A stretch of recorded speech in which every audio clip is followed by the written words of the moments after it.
안녕하세요, 라니입니다. 슬슬 노출의 계절의 여름이 다가오고 있는데요. 그래서 오늘은 근손실 없이 다이어트를 진행하는 최고의 방법 3가지를 알아보도록 하겠습니다. 우선 첫 번째는 충분한 다이어트 기간을 가져가는 것입니다. 일반적으로 가장 추천드릴 다이어트 기간은 최소 3-4개월 이상을 가져가는 것이 좋습니다. 따라서 지금부터 이 방법들을 사용하시면 적어도 8월쯤에는 어느 정도 완성된 몸이 나오겠죠. 단순히 몸무게 자체를 줄이는 것은 어렵지 않지만 근육의 컨디션과 완성도를 최상으로 유지하면서 체지방만 줄이는 것은 굉장히 어려운 과정이라고 할 수 있습니다. 특히 다이어트 기간이 짧아질수록 그렇기 때문에 숙제를 미루다가 한 번에 몰아서 하듯이 진행하는 것보다는 충분한 기간을 계획해두는 것이 가장 좋습니다. 여기서 가장 중요한 점 한 가지는 바로 체중 정체를 두려워하지 않는 것입니다. 같은 체중 다른 느낌이란 말이 있죠. 아무리 체중이 더 낮아졌더라도 근육은 더 적고 지방이 더 많아져 버리면 성공한 다이어트라고 할 수 없습니다. 따라서 몸무게보다 더 중요한 것은 바로 목표 체중에 도달했을 때 체성분의 비율입니다. 체지방 감소는 충분한 시간이 필요하며 특히 근육의 볼륨감을 최대로 유지하면서 살을 빼는 것은 조각을 하듯이 진행되는 과정이기 때문에 단기간에 이루어내기는 쉽지 않다고 할 수 있습니다. 두 번째는 바로 운동 시간입니다. 운동 시간이 지나치게 길어지게 되면 근육 내 글리코겐이 모두 고갈되어 근육의 볼륨감을 최대로 유지하기가 어려워지게 됩니다. 따라서 다이어트를 진행하더라도 특히 내추럴 운동하는 일반인 분들의 경우 하루 최대 2시간 정도로 운동 시간을 제한하는 것이 가장 이상적일 수 있습니다. 운동도 운동이지만 다이어트에 있어 회복도 굉장히 중요한 요소이기 때문인데요. 실제로 그러한 이유로 많은 보디빌더들이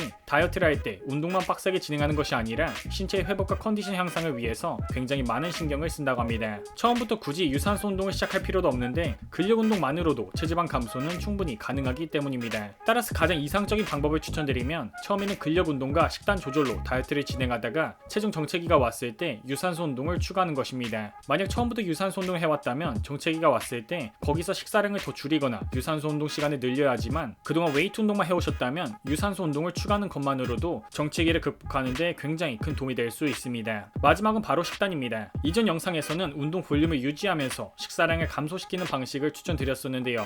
이번에 추천드릴 방법은 같은 식사량을 유지하면서 운동의 볼륨을 증가시키는 방식입니다. 물론 탄수화물의 양을 줄이게 되면 체중 감소 측면에서는 굉장히 효과적일 수 있습니다. 하지만 탄수화물 섭취량을 극단적으로 줄여버리면 근육의 볼륨감 유지에 방해가 될 수 있는데 따라서 다이어트 초반부에는 탄수화물 양을 줄이기보다는 비슷한 양을 섭취하되 복합 탄수화물로 탄수화물의 종류를 바꿔주는 것이 좋습니다. 단순 탄수화물과는 다르게 소화 시간이 길어 보다 더 효율적으로 칼로리 관리를 할 수 있으며 다량의 섬유질이 함께 들어있어 포도당과 인슐린 수치를 조절하는 데 유리하기 때문에 근손실을 최소화하면서 체지방을 낮추는데 굉장히 큰 도움이 될 수 있습니다. 그에 대해서 체중 관리를 위한 성분을 추가적으로 섭취하는 것이 도움이 될 수도 있는데 그중 한 가지로는 바로 가르시니아 캄보자 추출물이 있습니다. 해당 추출물에는 HCA라는 식물성 다이어트 원료가 다량 함유되어 있는데 이 성분은 식욕 억제와 지방 생성 억제 그리고 콜레스테롤 수치 개선과 내장 지방 감소 등 다이어트를 위한 여러 가지 측면에서 도움이 될 수 있다는 연구들이 있습니다. 물론 이 부분은 개인차가 있기 때문에 효과를 크게 느끼지 못하는 분들도 있지만 몇몇 연구들에서는 지방 생성 억제를 통한 체지방 감소 효과가 뚜렷하게 나타났다고 알려줍니다. 물론 꾸준한 식단과 운동이 선행되어야 그 효과를 극대화시킬 수 있다고 하네요.